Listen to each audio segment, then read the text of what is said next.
Is going on, everybody, and welcome to the Wednesday New Year's Eve edition of the Stokastic NHL Strategy Show. I am your host, Josh Harris. Wanted to be here yesterday, forgot that I scheduled my boys' dentist appointments for the afternoon because I wasn't really paying attention to anything during this few weeks, but I'm here now. Cliffy went solo yesterday. We have a 6-game slate here tonight. Didn't really watch too much hockey yesterday. I was busy doing some stuff. But, you know, some big boys in action here tonight. We have the Avs with a big total, Edmonton with a huge total, Dallas is on the slate. Jason Robertson got snubbed from Team USA. Cole Caulfield snubbed as well. Just absolute ridiculous shit from the USA management, but that's neither here nor there. Habs with a big win in overtime last night, helping me to break it down all today. Slim Cliffy, what is going on? Yeah, the Habs, man. Like I told you before the show, I was watching the game last night, and then they went down 2-0 with under like around 5 minutes left, and I was pretty frustrated because the Habs were the better team through the first 2 periods. They just couldn't score, and I was like, "Well, 2-0, 5 minutes left. Screw this! I'm putting on a movie." So I put on a movie, watched the movie, turned off the movie, and went to check the score of the Islanders game, and the Habs won in overtime. They scored 2 goals in the final 4.5 minutes, one with an empty net, and then they scored in overtime to win 3-2. So went to Florida, took 3 out of 4 points. Kind of funny. Do have to shout out Haas here. Haas had I think it was a 50x night last night. Second place in one of the big single entries, and couple possible tickets to a ticket to the Fantasy Hockey World Championship to get into the Fantasy Hockey World Championship. You know what I mean? He had the Montreal top line. He had Noah Dobson, who had a monster game. Trevor Zegras had a couple assists. Mackie Samoskevich went off, didn't really matter. So congrats to Haas. He's had a few big nights over the last month or so. You always love to see that. See a guy that's been around for a while have a big month like he has. So hopefully he can keep that rolling. Olympic rosters were named. Not going to get too deep into it. I mean, for USA, like I don't know how you leave Jason Robertson off and bring Clayton Keller. Like I'm a big Clayton Keller guy. I've been a huge fan of his ever since his rookie season in Arizona, because he reminds me of Bo Horvat in a way. Like at the end of the Vancouver Canucks, like 2010s, when the Sedins were running out and they're about to retire and all that, it was Bo Horvat. Like there was no one else. Quinn Hughes hadn't yet been drafted. Pedersen was like in his first year, still wasn't very good. It was Bo Horvat and nobody else, and he actually made the team watchable. So like, it was good to see Horvat make Team Canada. I had put Clayton Keller in that box. Like there was like a 3 or 4 year span there where you watch the Arizona Coyotes just to watch Clayton Keller and no one else. I'm a big fan of his. I don't know how he makes his team for Jason Robertson. Like I really don't. What I will say, the more I researched and wrote about Alex DeBrincat over the last few weeks, I posted it on Blue Sky. I think like I wrote about him twice in my newsletter. Just listen to this. Over the last 1.5 seasons, Alex DeBrincat has been on the ice at 5-on-5 with at least one of the following defensemen: Justin Hall, Ben Sherratt, Travis Hamonic, or Jeff Petrie. 860 minutes of 5-on-5, 51% expected goal share, 55% goal share. Those defensemen, like one's not in the NHL anymore. One is consistently overplayed for the Red Wings, and 2 of them are bottom pair, like healthy scratches. And a 55% goal share over a season and a half with those guys. Alex DeBrincat has been, I think, quietly the most underrated player over the last calendar year. I like, he's another guy. Like I would bring him over Kyle Connor, and I wouldn't even think twice about it. Anyways, we'll see. The Olympics aren't for like 6 weeks. We'll see what happens when the games actually get started. For now, we're just, kind of pissing in the wind. It doesn't really matter.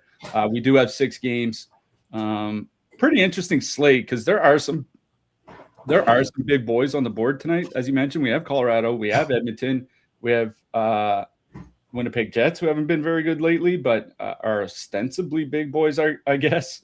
We have Dallas, we have Buffalo, who's looking, I think, for their 10th win in a row. So, as far as New Year's Eve slates go, could be a lot worse. Yeah. I'll be quick on Team USA. The ones I didn't really agree on are JT Miller. Like, you could have brought anyone besides JT Miller, but Mike Sullivan is the coach and Drury's an assistant GM and he's the Rangers captain. I'm fine with Trocheck just because, his game can fit in with anybody, but it's like not bringing Adam Fox as a scene, not bringing Jason Robertson is ridiculous. Cole Caulfield should be on the team, but you know what? Like, it's all politics, so there's no point in getting mad about it. I think part of it is 8 of the 14 U.S. forwards are centers. I think one thing is like Jack Hughes, obviously he's still playing injured. He can't take face-off, so I guess they technically have 7 centers. But ostensibly that if they're going to bring that many centers, they only have spots for 6 wingers. So, like, you can only bring so many wingers if that's the case. I mean, like I said, I guess we'll see. Like, that U.S. roster, like both USA and Canada, like no matter what you think about the selections, both rosters are still the favorites to win the gold medal. It's just a matter of actually playing the games now. Yeah. You watch the 4 nations, you watch the U.S. play, their best pair by a mile was Slave and Fox. But, what can you do? We should get into this slate. There is some money to be won, maybe a couple Dunkin' Donuts gift cards if you're lucky. Start with the Winnipeg Jets with a 2.9 total. Heading into Detroit, the Wings have a 3.1. Winnipeg going Connor Scheifele Velarde, Perfetti Iafallo Tays. Detroit going Larkin Raymond Finney, DeBrincat Cop Kane. The Winnipeg top line, 20,300, 24.3% top 2, 15.1% projected ownership. Like, they're fine. Like, they're even in a pretty good spot, you could say. There's a couple things that are working against them for me here tonight. One, they're going to see a boatload of that Sider Edvinson pairing. And that's the only good pair on Detroit. 2, they're 20,300. And if I'm going to spend over 20,000 here tonight, I'm going to do it with Edmonton against Boston or Colorado against the Blues.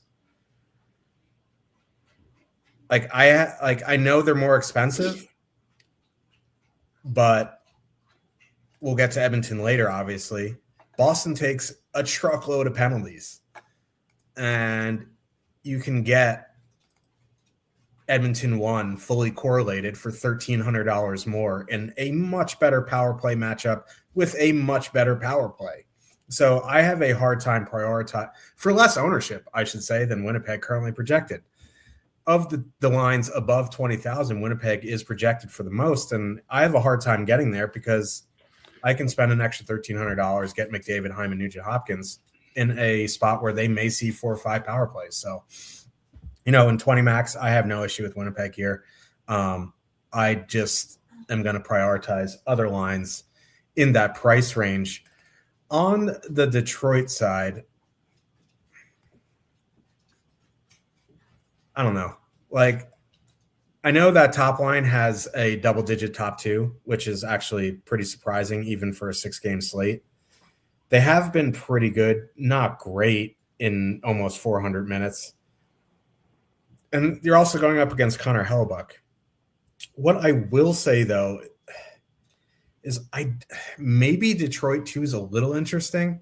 The problem for me is there's $17K with Andrew Kopp.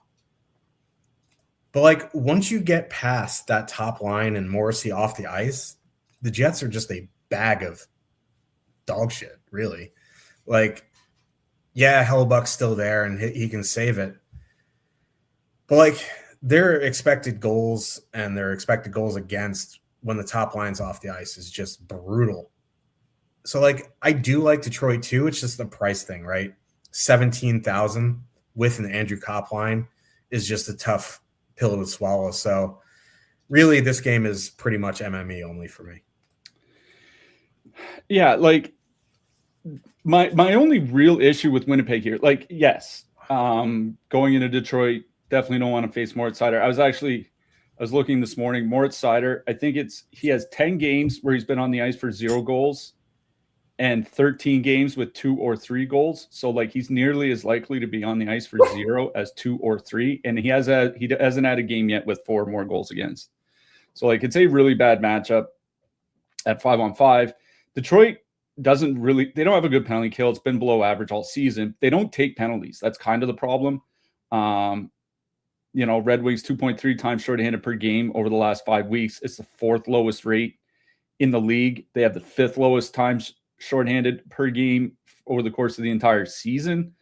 And Winnipeg's power play has just been pretty bad for a while now. Their last 15 games are bottom 3 in the league. Like, somebody asked in the Discord like a week or 2 ago or whatever, what's going on with the Jets. And it's just the power play. If you look at what they're doing at even strength, they're still really good. Like that, that Winnipeg top line is still scoring pretty well. Like with the power play not doing a whole lot, Mark Scheifele still has 10 points in his last 10 games. It's just the power play is not doing anything. And it's one of those, they've been so good for so long that they do have to break out. And it's a recent thing too, because the first month of the season, the Winnipeg power play is one of the better power plays in the league.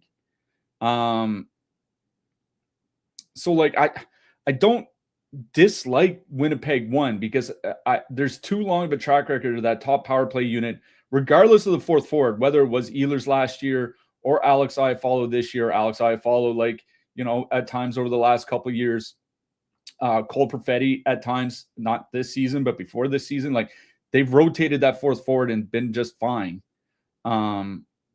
It's just a cold streak for them right now. So like, that's kind of the tough thing is like, if the power play was kind of just rolling, I mean, they'd be more expensive for one, but I'd feel a lot better about playing them. But if this is a bad power play, and they might only get 1 or 2 cracks tonight, they have to get there at 5-on-5 against Moritz Seider, and that's asking a lot. So I'm kind of with you.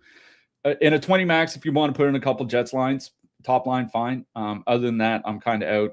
Like, it's a funny thing about Winnipeg. The duo of Cole Perfetti and Jonathan Toews, honestly, so far this season, 66 shot attempts, 2.8 expected goals per 60. It's not bad. That's actually good. That's above average. 0.4 actual goals per 60. Like their shooting percentage is like 2% or something like that. You have to think it turns around.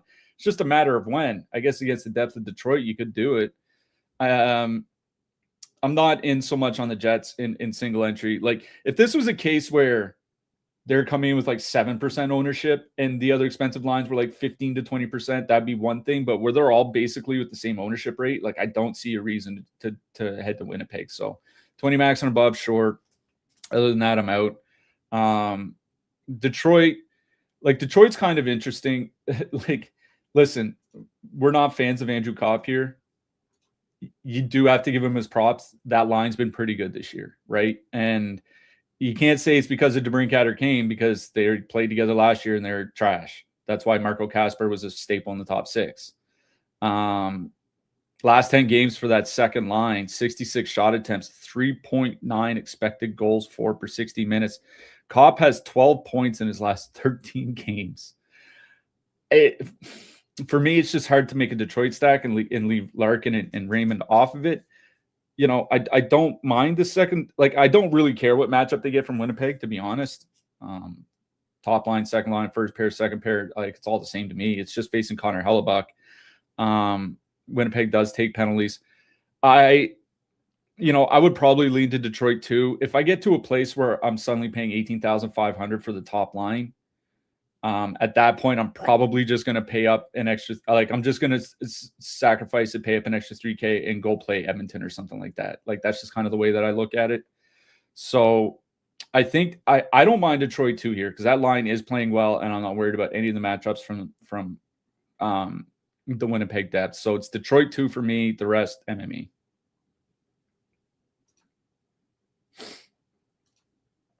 You're muted. Forgot Bacon was barking. Now he's sitting. New Jersey Devils with a 2.9 total heading into Columbus. The Blue Jackets have a 3 total. Monahan's out again, or is he game time decision? No, Monahan and Werenski are both out. Both out. Okay.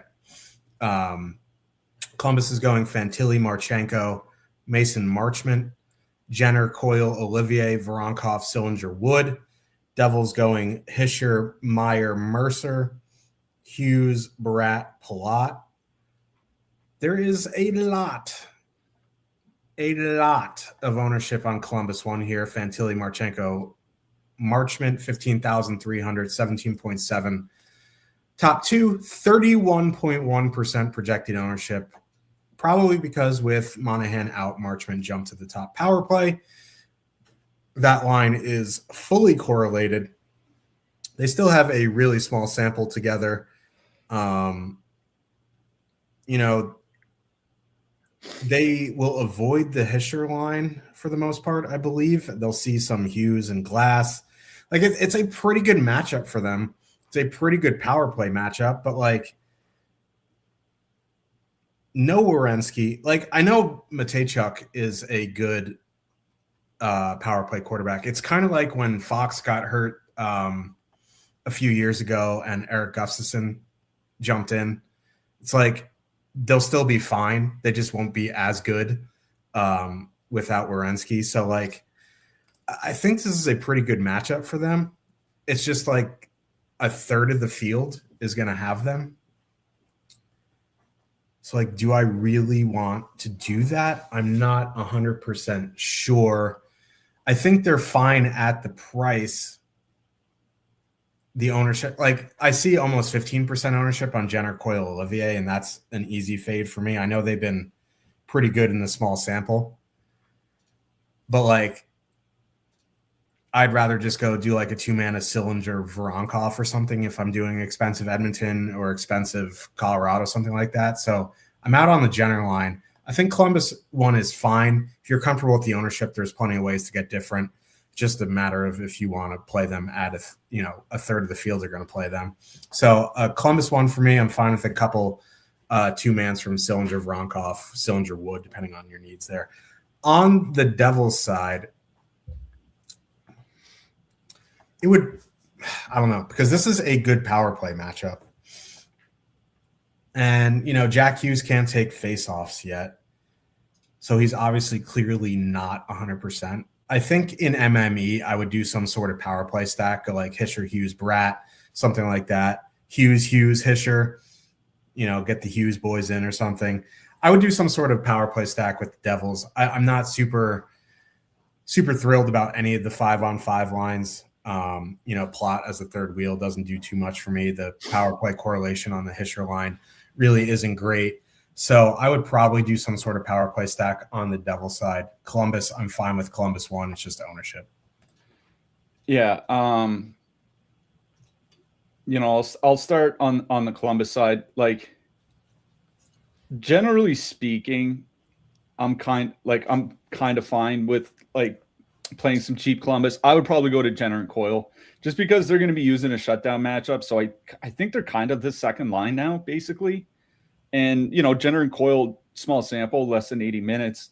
They've been good together. 69 shot attempts, 3.3 expected goals per 60. Jenner and Coyle playing like 17 to 19 minutes.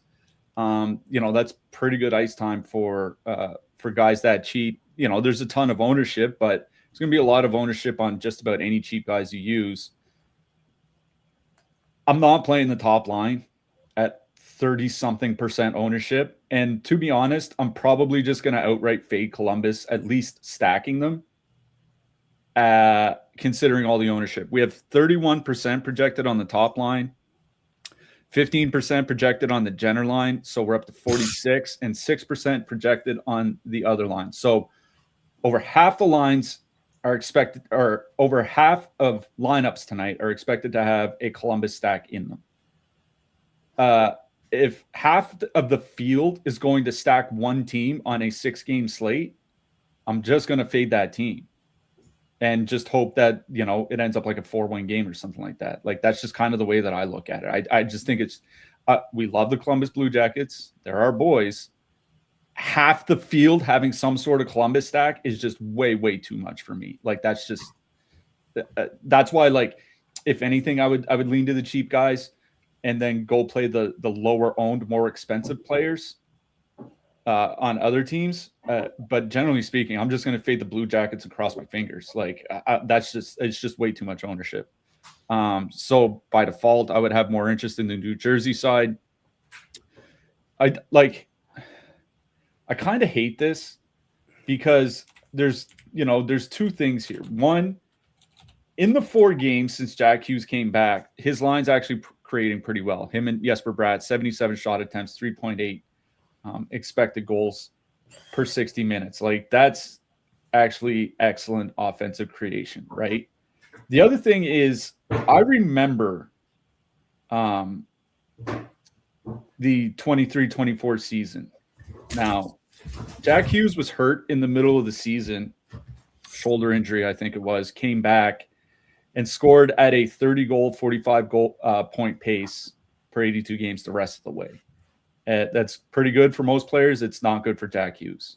So it's one of those things, like, I remember him coming back and not being healthy enough to play, but not healthy enough to be, the Jack Hughes we expect, and being consistently overpriced in DFS. And I wonder if that's what's going on here now, is that he can do everything except score because of what happened to his hand, which I think would make some sense. And that's what kind of worries me, is that we keep playing that Hughes line because they do have really good scoring chance creation numbers, but they don't finish. One, because Andre Palat is on one side. The other is that Jack Hughes, who's traditionally not a high percentage scorer anyway, can't score because he's still, recuperating from his hand injury, which he clearly is, because he's not taking faceoffs. I think it's the Hischier line by default I would have interest in. Hischier, Meyer, Mercer, 16,200. Whoops. Wrong button. 16,200, 7.8% top 2 stack, 5.1% ownership. Over their last 10 games with Mercer and Hischier on the ice, the Devils are creating 80 shot attempts and 4.3 expected goals per 60.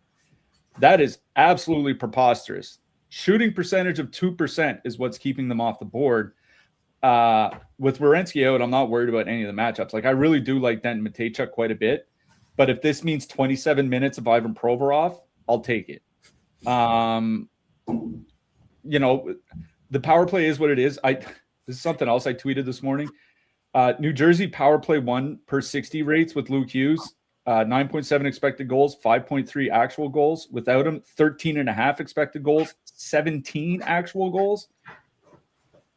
Like we say, best PR in the league. I'm not super concerned about the power play correlation here. Both teams have a bad penalty kill, but New Jersey's power play is terrible. And, Columbus doesn't have Werenski. Maybe they're league average with Mateychuk, but that's nothing to hang your hat on. For me, it's New Jersey 1, I guess. Hischier, Meyer, Mercer, 16,200. I'm like I said, I don't care about power play correlation. No Werenski, no Monahan, no concerns about any matchups. They've been really good. They don't have anybody that's injured that I know of, so that's a bonus. So the Hischier line for me, and maybe some cheap guys from Columbus, but I'm probably just fading the Jackets. Yeah, I haven't decided what I'm doing yet, obviously, but 31% on 6 games when you're missing Werenski seems like you're, going against the stream there a little bit. Buffalo Sabres with a 2.7 total heading into Dallas. The Stars have a 3.3. Listen, the Sabres have won 9 games in a row. I can still fucking hate these lines. Thompson, Doan, Krebs, Norris, Tuck, Ostlund, Benson, Quinn, McLeod. Bacon also hates these lines. Come here, big guy. Dallas going Johnston, Ranton, and Steele. Hintz, Robertson, Bork. Duchesne on the third line with Ben. It's like, I know why they're sticking with these lines. They've won 9 in a row. If it's not broke, don't fix it. The problem is for DFS, it's not great. I think if I had to play a line here, it would be Norris, Tuck, and Ostland. They aren't creating a ton in their 70 minutes, but they are scoring. They are controlling the play. It's a little bit slower pace than I want, but it's also a bad matchup. So it's like I'm not going out of my way here to play the Sabres. Like Thompson, Doan, both on the top power play, great. But with Krebs there, like he's just a giant offensive boat anchor. So it would be Buffalo too for me. But listen, it's a tough matchup going into Dallas. I have more interest in the Dallas side here. It would probably be the Robertson, Hintz, Bork line. Now, if you want to go to Johnson, Ranton, and Steele, I think that's fine. Like they're both good, but per Stokastic's data, for $300 more, Hintz, Robertson, Bork almost have a little under double top two stack here. A little bit more ownership, but they get softer matchups at 5-on-5. That's where I would go. You obviously can't fit them with the lines above 20K. I think they're one of my favorite lines if you're not spending above 20K. So I'm fine with both of the Dallas top lines. I would lean Hintz and Robertson.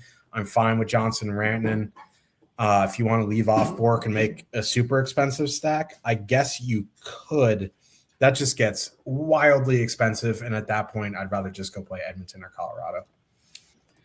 Yeah. I'll start on the Buffalo side. This is another case where I'm not super concerned about the lack of correlation from the Sabres, just because this is not a good power play matchup, right? Dallas, over the last 5 weeks, Dallas has had the best penalty kill in the league. Over the course of the season, they're like 6th or 7th by goals against per minute. So Buffalo has had a good power play. You can't take that away from them. This isn't a very good power play matchup for them. I agree with you. I think I would probably lean Buffalo too. Thompson's just going to see a heavy dose of Lindell Heiskanen. That's just a hard pass.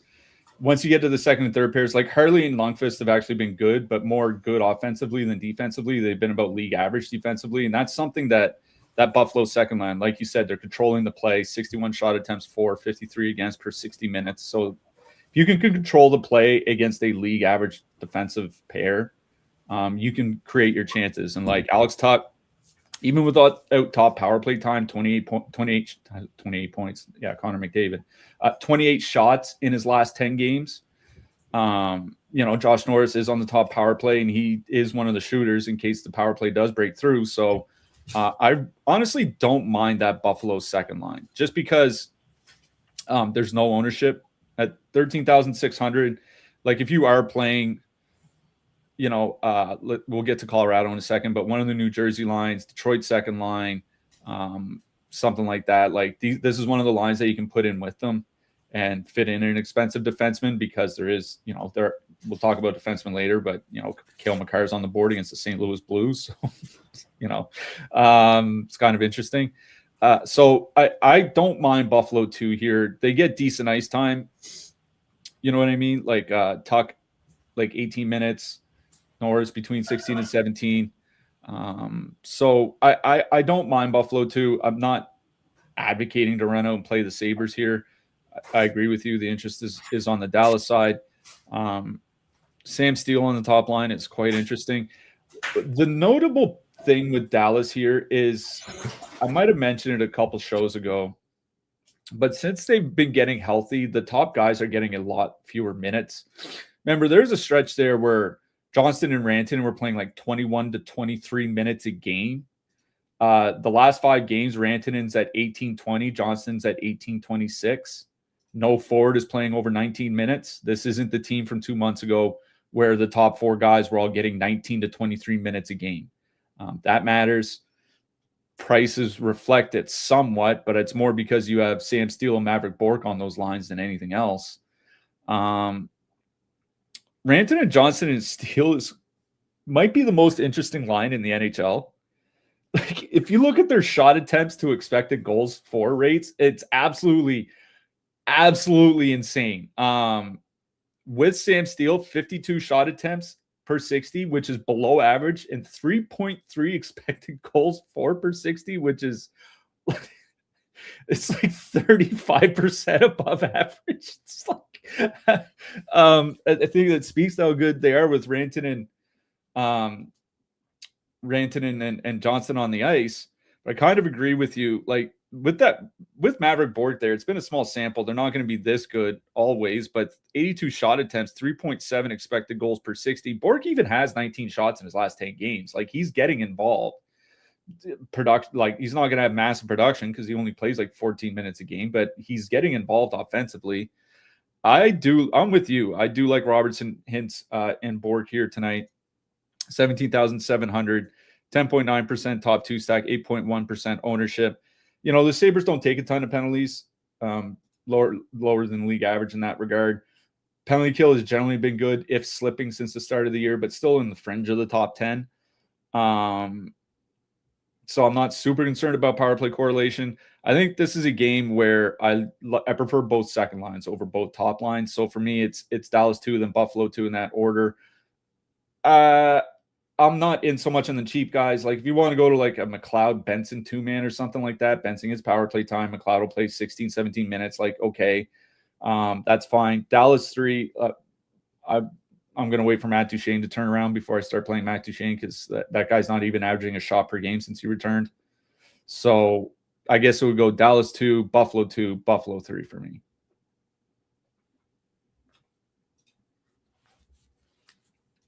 Hey, you're muted again. I'll figure it out eventually. St. Louis Blues with a 2.3 total heading into Colorado. The Avalanche have a 3.7. St. Louis going Thomas Buchnevich Bergen, Kyrou Dvorsky Stenberg, Neighbors Snuggerud Shen. I'll save you some trouble. I'm out on the Blues. Colorado going McKinnon Netchus Landeskog, Nelson Lekin and Nishushkin. Just quickly on the Blues though, like Bergen on that top line, like could work out. This is not the match. Like Bergen's one of those little fellas that like might fit in with some of these guys. I want to see it first, and this is an atrocious matchup. Also, the Blues suck. The big news on the Colorado side is they mixed up their power plays. So the second line is fully correlated now. Landeskog and Netchus are off the top power play, which is interesting because that top line is 22K. If you stack the second line with McKinnon, it's 24,500, which is essentially the price of Colorado 1 when they're really rolling. So I think power play stacking the Avs is a nice way to play the Avs here tonight because 90% of the time, it's not even possible to do it. So I know the Blues don't take a ton of penalties, but you know, getting that full second line against that Shen Neighbors Snuggerud line, like there's no way that line is going to be good defensively. None. So like I don't mind going Colorado 2 plus McKinnon. Colorado, like if I'm going to play Colorado 2, I'm putting McKinnon with them. It's just a question of whether you want to add McCarr as well. So it would be Colorado 2 with the caveat that I'm playing McKinnon with them. That's basically where I'm at. And then after that, it's just a decision if you want to play Colorado or Edmonton, really, if you're spending up. It's funny, you just kind of skip the Blues. Like it's hard to disagree, honestly. If it was like Jake Neighbors or even Snuggerud or certainly Jordan Kyrou on the top line, that'd be one thing. Berggren, I have my doubts. Buchnevich and Thomas have played 185 minutes this season without Jake Neighbors on the line. 47 shot attempts and 2.4 expected goals per 60. Needless to say, that's not even league average. It's because neither of them shoot. They need a shooter. That's the thing.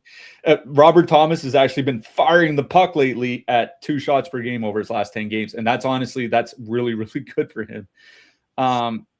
What I will say is that it's been a while now that the Colorado top line is high event. We talked about it. What was it on Monday's show? I think, that top line is at 71 shot attempts, 3.5 expected goals against per 60. If you look at just Natchez and McKinnon over like the last month. That's about where their expected goals against is. It's just that the Colorado goaltending has been outstanding. If they keep up that, back and forth play, yes, they're going to score a pile of goals. That's what Colorado 1 does. But they're going to start giving up a lot more goals eventually. And it's just a matter of like, when does it happen? Is it with the St. Louis Blues on the road? I'm not sure. There is a case for playing the Blues here just because that top line, Thomas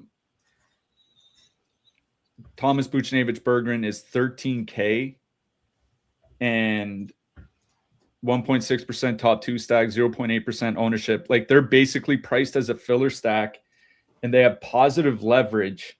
And Thomas and Buchnevich are going to play 19 to 20 minutes, right? It's a bad power. I mean, St. Louis is never in a good power play matchup, but this is a bad power play matchup. Colorado has the lowest goals against per minute on the penalty kill this season of any team in the league. They don't take a ton of penalties either. But, if you are playing, let's say you are playing Winnipeg here, you can put St. Louis 1 with them and fit them in fairly easily, right? And it's still not perfectly correlated, sorry. It's still a heavily used top line coming in with positive leverage, priced as a filler, where you don't get fillers with positive leverage very often, let alone a top line. So I think that's the case for playing St. Louis here, is that this is a line that will get a lot of minutes. They don't need a lot to pay off, right? If they can donk a goal at 5-on-5, maybe get one with an empty net and they can win like 4-2 or something like that, then, if they get 2 goals, you're in business. Like, that's not a lot to ask. It's just, at $13K, they're a little bit more expensive than the super cheap fillers. So I think there's a case for playing St. Louis 1. I'm not playing St. Louis here, but if I was 20 maxing, like, I might honestly have one of them out of 1 out of 20 would be more than enough. That's just kind of the how I look at it. On the Colorado side, I agree with you on playing Colorado 2 plus McKinnon. Like, I priced it out. If you play Colorado 2 plus McKinnon plus Makar, and then you throw in like a mid 7K goalie, 75, 76, 77, whatever, you have 10K left over for your other 3 roster spots. Like, yes, you're punting, but it's still the entire Colorado top power play unit. We don't know if the power play is going to be any good. They seem fine with Landeskog there. Kind of surprised that they made the change, but it is what it is. I'm not playing Colorado 1. I'm just not at 22K when you only have 1 guy on the top power play unit. Like, that feels nuts to me. And the Colorado second line, 2.8 expected goals, 67 shot attempts per 60. They have been creating well. Valeri Nichushkin in his last 10 games has 30 shots and 10 points. And that was without top power play time. Like, he had been going pretty well. Yeah, I think I agree. Like, at the very least, I like Colorado 2 here. One, like, they're not that expensive. 14,400. They're not quite filler status for me. But, you can fit them in with, if you're playing Detroit 2 or one of the Dallas lines or one of the New Jersey lines or something like that, they fit in pretty easily with those guys. So I'm perfectly fine playing Colorado 2. I know they're coming in with a lot of ownership. It's nowhere as close to what Columbus is coming in with. It's like half the ownership of Columbus 1. But I'd be pretty tempted to add in both McKinnon and Makar and then just go find some cheap guys to stuff in elsewhere. So, yeah, it's Colorado 2 plus McKinnon. It's just a matter of what else you might want to do, whether add in Makar, to completely just Josh stack the Avs. I think it's after Colorado 2 is where the questions start. Yep, I am not muted this time. Let's continue. Philadelphia Flyers, they 2.6 total heading into Calgary. The Flames have a 3 total. This game sucks. Flyers going Zegras, Konechny, Dvorak, Tippett, Couturier, Barkley, Michkov, Cates, Brink. Flames going Frost, Huberdeau, Zari, Coleman, Backlund, Coronado, Kadri, Sharangovich, Farabee. Philadelphia's back-to-back on the road. I don't love the Flyers here. I will say, like, Backlund, Coleman will probably be occupying Dvorak, Konechny, Zegras. So, like, I don't mind Tippett, Couturier, Barkley at 11,300 just because they're 11,300 and you get Tippett and Barkley on the top power play unit, and they'll either see, Frost or Kadri, and neither of those lines are good defensively. Not that the Backlund line is great defensively with Coronado, but they're better than the other two. It's a good power play matchup, whatever that means for the Flyers. You know what I mean? So I don't mind the Flyers' second line just because they're 11,300. If they're like in that Blues 13K range, it'd be a different story. But I don't mind Tippett, Couturier, Barkley here. On the Flames side, it is Urson in net because Danny Vlad went last night. It's just like, I don't want to play the Flames. I guess because you talked about it the other day, their hierarchy has changed, right? They're at home, so Backlund, Coleman, Coronado will see the shutdown, so they'll play their minutes, right? They're fine, but they're coming in wildly over-leveraged, and a Backlund line always creates more than they finish. It's just what it is. So I don't really want to play them at 9%. I think by default, I go to Kadri, Sharangovich, Farabee at 13.8. They'll see, bottom six matchups, but that's Noah Cates, right? It's like, do I really want to play the Flames against Noah Cates here tonight? Not particularly. So, a one-off Coronado, a one-off Kadri is always fine. My favorite line would be Backlund, Coleman, Coronado, but at 12,300 with that negative leverage, I'll probably just pass. Yeah. The Philadelphia second line, the Noah Cates line you were talking about, 50 shot attempts against, 1.9 expected goals against per 60, very, very good defensively, which isn't a surprise for a Noah Cates line. The Philadelphia third line, I guess we have them listed the other way in top stacks. So the second line that I'm talking about would be Cates. They're listed as Philly 3 in top stacks. The Tippett, Couturier, Barkey line, they don't have a big sample, getting close to 50 minutes, 50 shot attempts against, 1.3 expected goals against per 60. Though both those lines have been very, very good defensively. We talked about our old friend Rasmus Ristolainen. It's kind of funny how that guy just completely turned his career around once he got out of Buffalo. His last 5 games, I think it's 5 games since returning, 1.7 expected goals against per 60. This guy is a difference maker defensively for the Flyers. And Calgary has a bad power play. So, Backlund and Coleman are going to go out against Zegras. The Kadri and Huberdeau lines are going to get the tough defensive matchups by default. And they're coming in with negative leverage.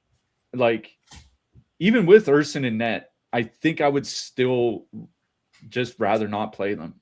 Coming in over leveraged, in bad 5-on-5 matchups with a bad power play. There's just, if you want to one-off Kadri, I'd say that's fine. Sharangovich is getting enough ice time where you can one-off him. Those things are fine. But full stacking, I think it's a pass.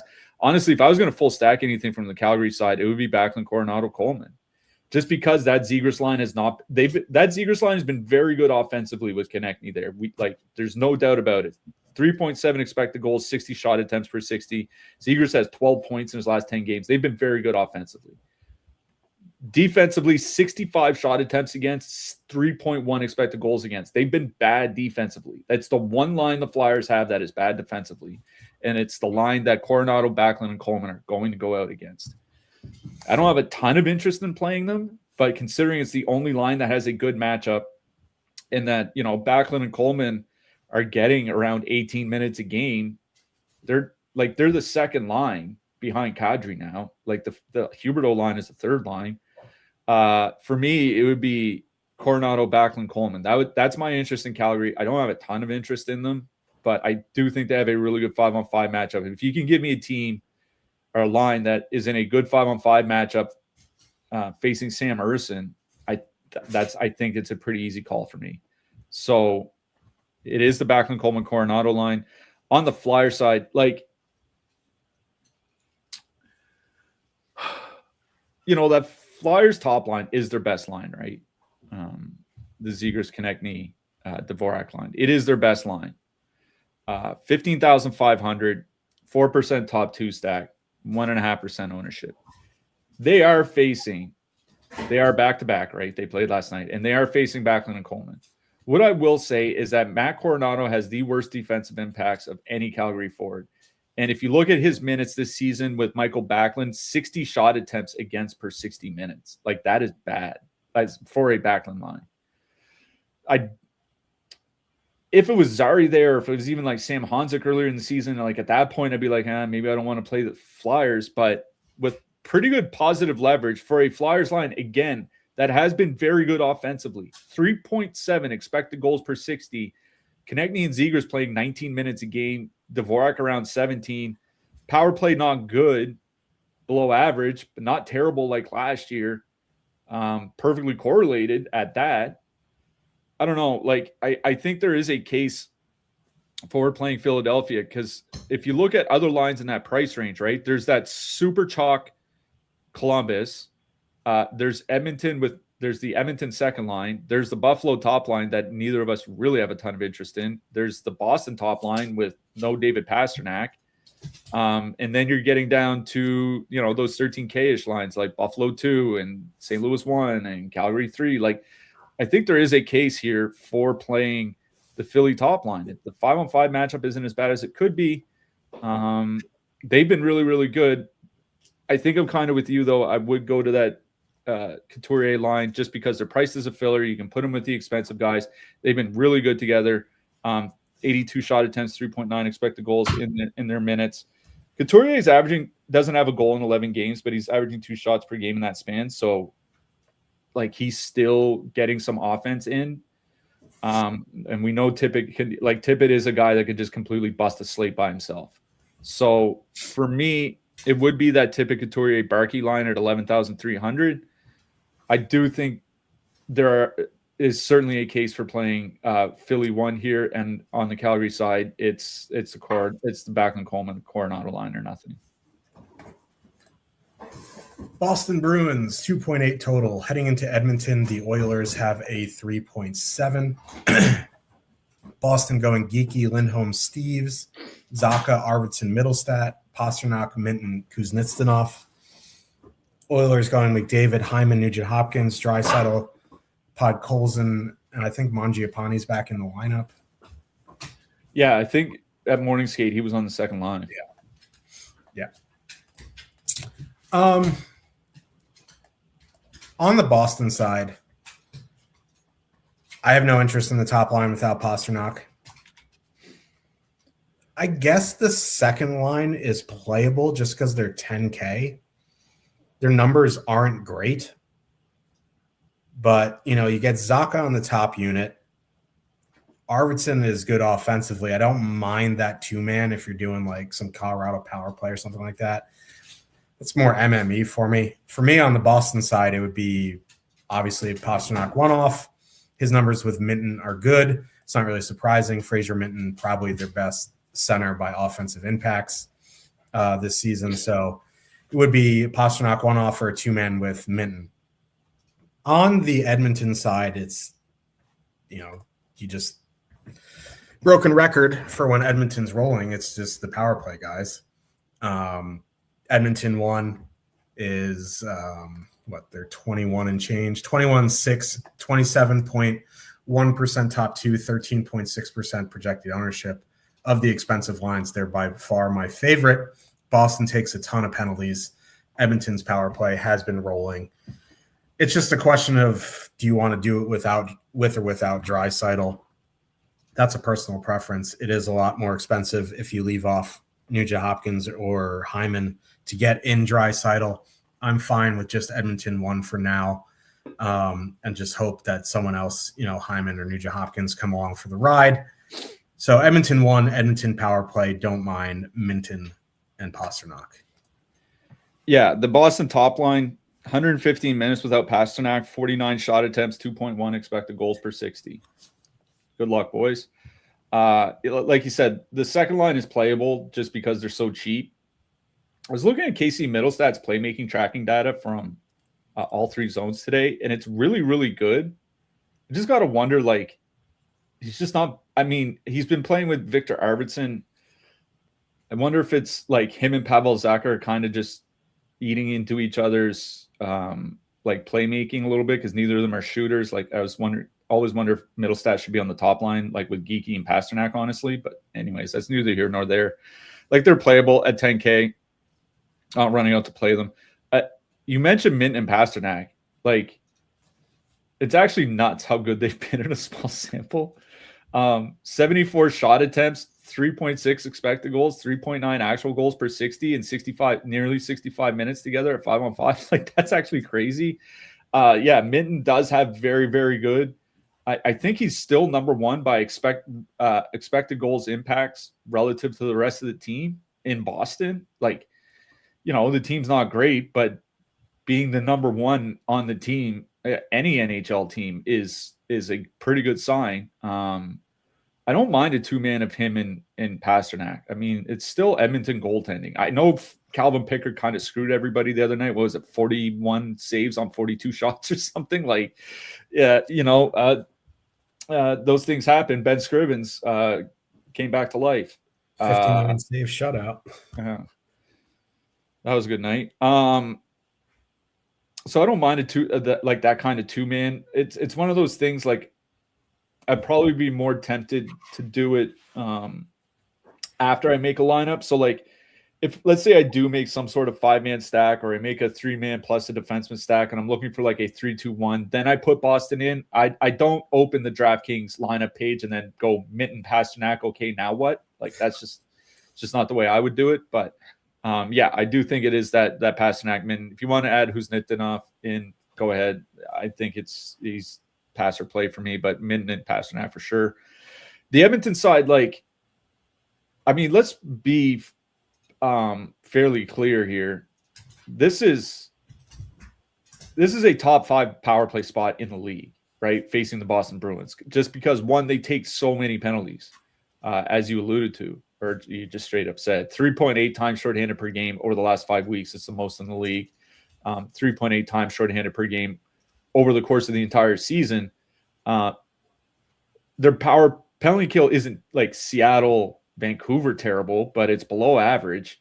And if you give the Edmonton power play at home 4-5 cracks and you have a below average penalty kill, it's probably not going to turn out too well for you.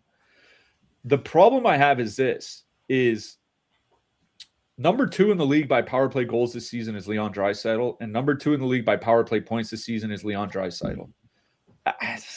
Like, what do you do in that kind? Like, that's why, like, I don't have a problem with playing Edmonton 1 for this reason, is that I'm not playing Colorado 1 with only McKinnon on the top power play unit. I don't have a ton of interest in Winnipeg 1 in single entry. So if I'm playing a line over 20K, it's Edmonton 1 by default.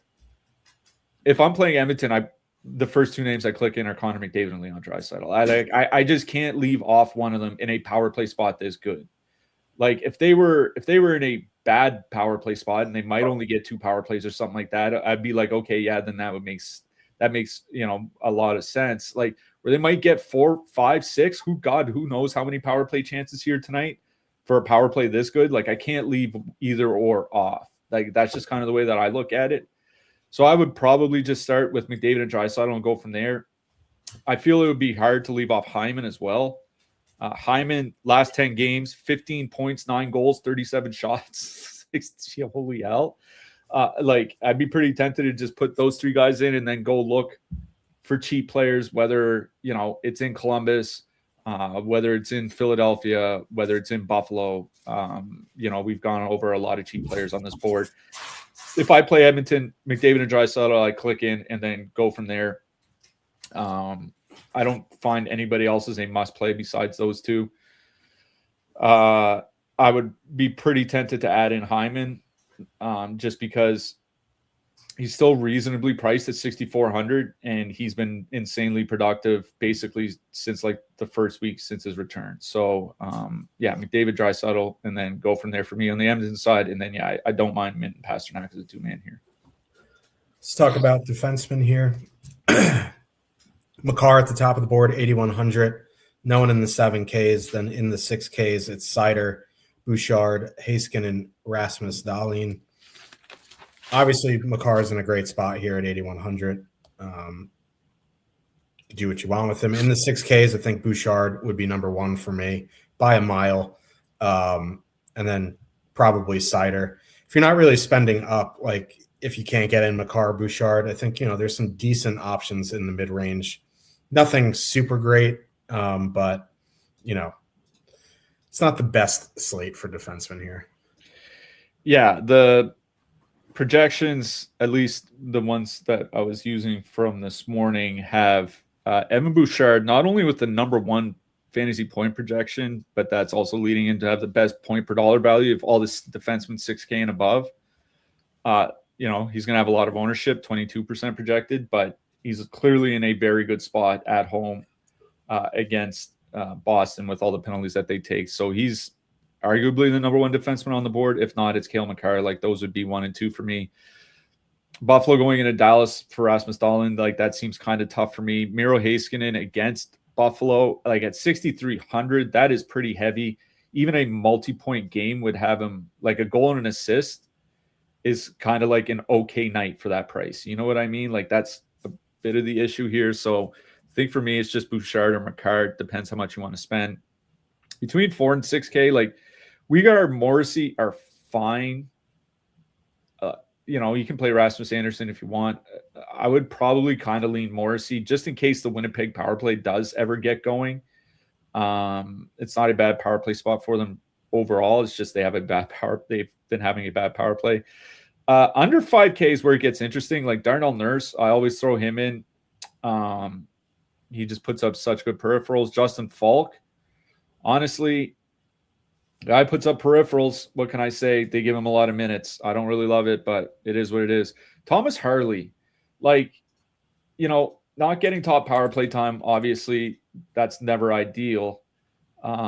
He's had some good games lately, and, he's been getting pretty good minutes, 22, 21, 21, 22, 25. It was earlier in the season when clearly he was playing injured. He was getting like 18, 19 at times. Like he's pretty regularly 21 to 23 minutes now. Good matchup at home. Luke Hughes, listen, getting sick and tired of this guy, but he's, like I said yesterday, he's Eastern Conference John Klingberg. But he's getting 24 minutes a game with top power play time. Like, what do you do? You know what I mean? Like, the numbers are what they are. Eventually, he should get better. Should and will are two different things. Under 4K at the top of the board for me, it's Provorov and Matejchuk. Provorov, like God knows, he's going to play between 25 and 30 minutes. It's just whether it's like 26 or 30. Matejchuk running the top power play for Columbus. He's going to be well over 20 minutes. So those guys are at the top. Dylan Sandberg is fine. Colton Parayko might have to block a lot of shots here tonight. Travis Sanheim, maybe he's going to have some Olympic notification juice. Who knows? Andrew Peak might have to block a lot of shots here tonight from Edmonton. Under 3K, Sam Malinsky, good spot at home for Colorado. I think he has the highest projection for any defenseman under 3K on Stokastic here tonight. Nikita Zadorov still playing around 20, 21, 22 minutes. He might have to block some shots here tonight. Dante Fabro, I think, played 19 minutes the other night with Werenski out. That's fine. I mean, I guess Ben Sherratt, whatever. I mean, listen, the guy gets minutes. What do you want? What do you want from me? If the guy's playing 21 minutes and he's like 2,800 or whatever it is, like it's always. This is what our 5th season doing shows. It's always a Wings defenseman that gets that reaction. It's true. It's like Mark Stahl, whatever. Yeah. Oh yeah. I mean, for some reason Mark Stahl is getting 18 minutes. He's mid-price, whatever. Let's talk about goalies here, even though there is no reason to. I'm a Connor Ingram Slaposaurus Rex. Like, he's my boy. Like, in the top range, I still think it's Mackenzie Blackwood. But for 8,200, I think you can do worse than Connor Ingram. Like, Boston is just not great. I think Casey DeSmith is fine too. I don't particularly love spending up for goalies though. But if I have the space, I'll play them. But like, it's like kind of like, who am I going to spend on down low? It's like, I don't want to play Binnington against Colorado. Don't particularly want to play Swayman against Edmonton. I guess I'd rather play Swayman than Binnington, just on the chance that like Edmonton puts up like 40 something shots. I guess in the mid range, obviously it'd be Connor Hellebuck at 7,500. I think Jack Greaves is also fine. Jack Hughes back in the lineup, but his hand is still messed up. So I think in the mid range would be Hellebuck and Greaves. Top range, Blackwood and Ingram. If I had to go below Jack Greaves, it would probably be Swayman. I don't love any of those options though. Yeah, I think for me, the goaltending matchup in Columbus and New Jersey is the interesting one, right? Because Jake Allen's been pretty good this year.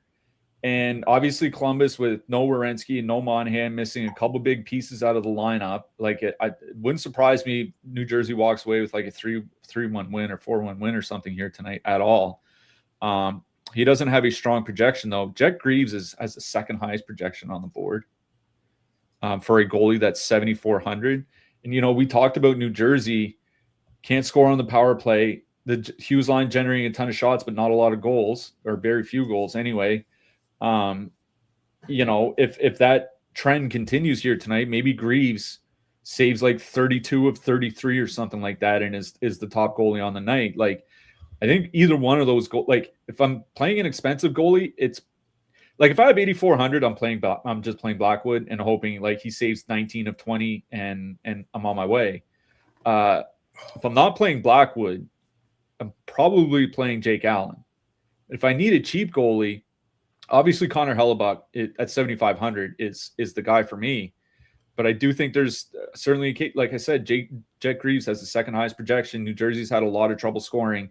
I do think they're like, for me, it's probably between Greaves, Allen, and maybe Hellebuck. Those are the three goalies I'm really keen on here tonight. That Swayman at 7,200 is kind of interesting because you can see him stealing that game. But if you give the Edmonton Oilers 5 power plays, I really don't like Swayman's chances of having a big night here tonight. Yeah, for sure. Just looking, we will be back tomorrow, 6-game slate. We're taking Friday off. Who you liking for your hat trick pick?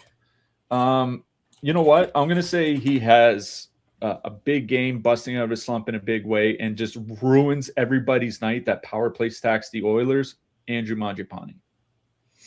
I'm going to go with Cliffy's client, Barack Nelson. Yeah, perfect. Hey, congrats to him on making the U.S. team. I didn't think he'd get there, and he did. I mean, he's a really good player. You can't take that away from him.